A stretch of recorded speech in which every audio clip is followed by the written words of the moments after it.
Hazards and gimmicks. They exist for interaction between the player and the world to create an experience. So let's stop that. Pick up the red guy. Move him over. There looks good.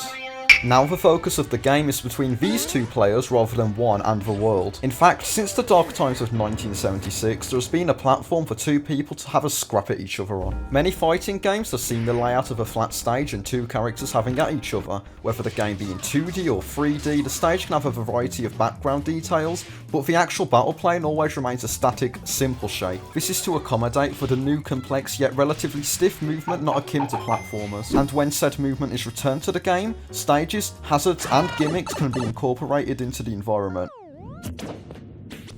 Hey. Take a look at this. It's a flat stage, right? I think when talking about Smash, a grand array of people are talking about things from a competitive stance. I can appreciate the competitive scene, but the stage variety is something that helps define Smash. I should probably stress now that this isn't exactly a documentary about every stage's design or how they're seen competitively or anything like that. I just want to talk a bit about each game and the evolution of their stage selection as a general whole. Hazards add to the chaos and insanity which arrive from matches, and over time these have simply gotten wackier. To refresh ourselves from the modern standard, let's look at the Nintendo 64.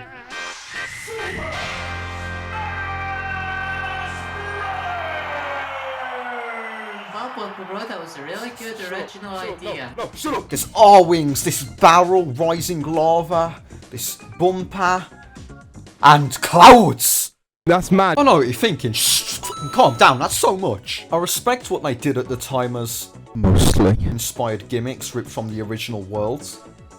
But Melee!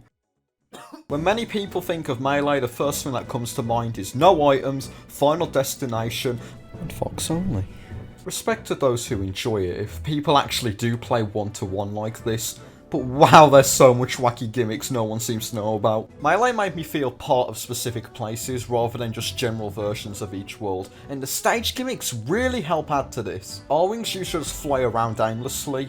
Now you fight amongst a war zone, which gives them a reason to be there. A stage doesn't spin by itself, something in the world causes it. Subtle details make these arenas feel ripped straight from the source material, rather than being a mix of random assets. Ignoring the name, this is clearly Yoshi's Island. Whoa look, it's Big Blue. This one speaks for itself, but compared to the N64 version, I still don't know what this is. I can open up Toadstool and stick this together. In my eyes, hazardous environments felt perfected, and the standard battle arenas each had their own identities. Although, overall, I would say each of these additions are more so just gimmicks rather than fully destructive hazards.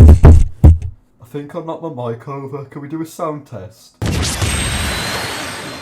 It's okay, I didn't want to hear anyway. I finally have an excuse to talk about Brawl, which makes me so happy! Not sure many viewers can say the same since the game sees so much hate, and I don't really get why. Oh yeah, it's because this bollocks.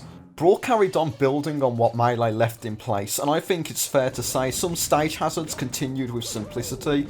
Meanwhile, others refined gimmicks left in place by Melee. Although this barely scratches Brawl's charm to me, the one thing to me that really helped Brawl's stage selection stay ahead is obscurity. A stage based on picture chat is so insanely creative. Flat Zone 2 brings in so many elements from the little handhelds, it makes you feel like a part of them. Perfect arcade archives, the insanely frantic rumble falls. Hannonbow! Stop keying this. Competitively, yeah, they have no chance, but for a casual time, insanity is ahead in each of these. But they're also predictable. You can learn to play around the hazards and take advantage of them to KO an opponent. We also saw the first couple of third-party stages based on Sonic and Metal Gear, which themselves were pretty great. But you know what would make a better stage than an Omstech base?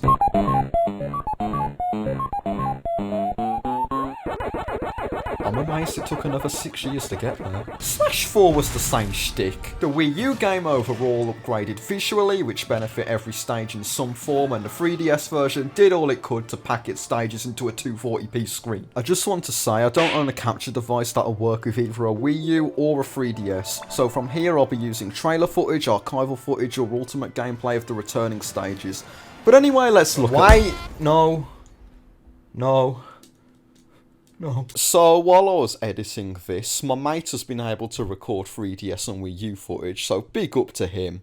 go on his videos and tell him you are a good gentleman with a finely tuned odour, as opposed to a repugnant one. The 3DS version carried on with what Brawl started. I think it introduced some of the more unique stages to the series while still staying relatively familiar as opposed to Brawl's obscurity. As a Mii connoisseur, I quite like the inclusion of Street Pass Quest and Tomodachi Life, although the platform layout always struck me as off for the latter. At least we can see what Zhezhid's been up to since 2017. Teaming up with the Flying Men was so cool, and beating them felt so much more satisfying. The creativity that keeps spewing out of PixoChat will never cease to entertain me. Likewise, the idea of a 16-bit F-Zero track is just amusing. And 3D Land, I just love it as a platforming stage. It has an actual battle arena between the platforming too. It's perfect. Limited by the 3DS hardware, I think these stages did justice to the system. I found out while writing this, most of my viewers are Yanks, so I should probably point out that Find Me is called Street Pass Quest in the UK. This holds true for both the Smash stage and the 3DS game, and there you go, education. Another difference between the UK and US versions is the release date of the Wii U game. Brawl's visual upgrade was decimated by this game, and the casual stage list was absolutely great. Orbital Gate was breathtaking in all aspects. Woolly World's fabric feel was perfectly translated into Smash for a game that wasn't even out yet, and any more Mii representation will overwhelm me. Two things stand out to me the most though. One of them being pretty big. Seeing these Goliaths and this prick start on you mid-game shifted the dynamic so much for me. People might not like this, but on the occasional stage it was brilliant. Remember when Ridley become your teammate by slapping him? What a crazy time 2014 was. To take a quick detour, remember Jungle Hijinks? I was the one person who wanted a stage like this, and I'm so glad it actually happened. Having 2 layers to fight onto me was crazy, although it only really works with more than 2 players. The Miiverse stage was a massive mistake.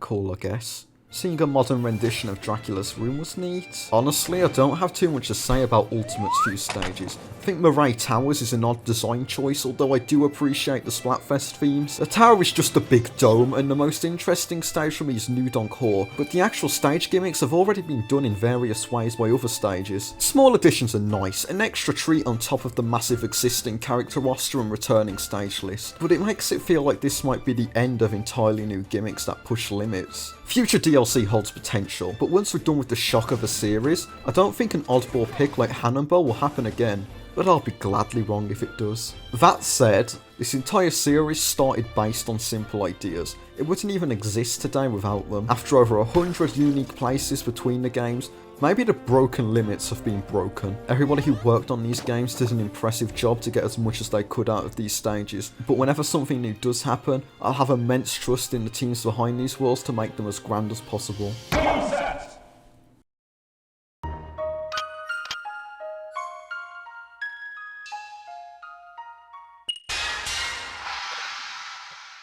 As I come to finishing this video, version 3.0.0 released. This introduced a few things. For one, Joker finally came out, cool, and he brought alongside a new stage, but there's actually a secret code included in this update. While the game is loading, if you input up up, down down, up up, up up, you'll load into a sample custom stage, which is a perfect replica of Carl Pilkington's head.